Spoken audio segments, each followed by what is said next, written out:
So how do you get out of this stuff? Well, we covered the choke counters in a different video, but to get out of a straight arm bar or a bent arm bar, we've got some simple principles we can abide by.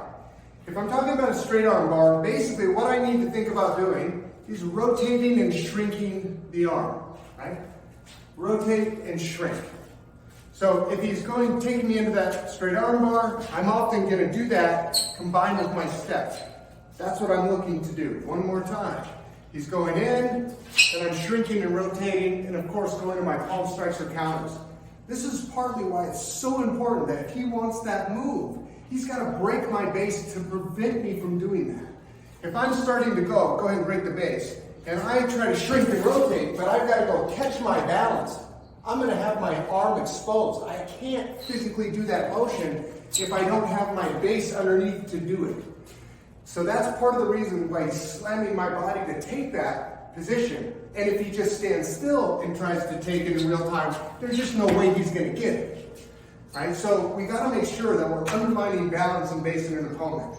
And then of course, if somebody's trying to do anything like this to us, we need to understand the pieces so that we can counter appropriately. So that's the straight arm bar counter, the most simple one. Another way that you can support yourself in that is to take this and move right into your own. So a great exercise would be a counter for counter. So go ahead and take mine first. So he gets one, then I shrink and I go two. And then he shrinks and he takes one. Then we just flow back and forth. That's an excellent exercise to be working together. Boom. Right now, we're not breaking each other's base each time, but we're understanding how the counter and how the application apply, and then we can add the other elements that actually make it work in real time, which involves high pressure, breaking base, and finishing with a good, solid move.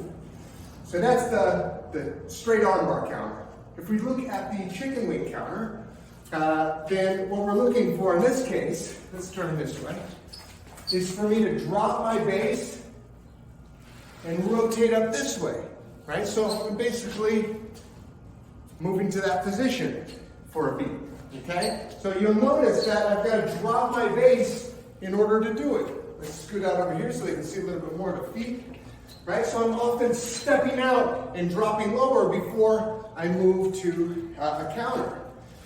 If you take the lefty so they can see a different angle, right? Oh, rotation and moving into some other type of counter.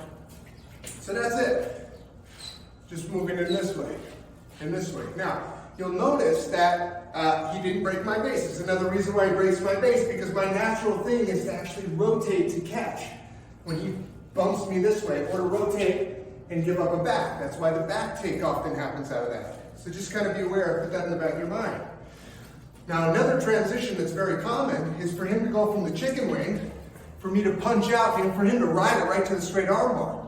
Because you'll notice that that's the next move. So if he catches me halfway, he's got a new move. Right? Now he can finish there. Well, how do I counter? I drop and I go. How do I defend a straight arm bar? I shrink and I rotate. That's why he moved to the crush. Go ahead and crush and sweep. Good. Boom.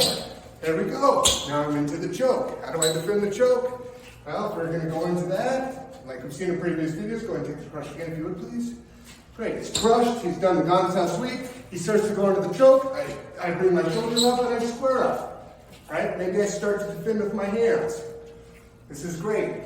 Well, how's he gonna bring me down or break my base in that counter? Well, he might try to lever on my head and move me into a guillotine, for example. So why don't we try that after the counter? Right? Especially if I make a mistake, maybe I bent my head over, now he can move to this and start going into the guillotine. I need to be able to drop and get posture and defend, right? All that kind of good stuff. So as you're going and working it, defend well, go through your motions. You can go primary, secondary, where one guy gets all the chokes or the locks and so forth, and the next guy counters, and then trade rolls. These are all really important parts to know. For one, you know how to escape really high percentage moves. And two, you know how to prevent those escapes to attack stronger. Good luck.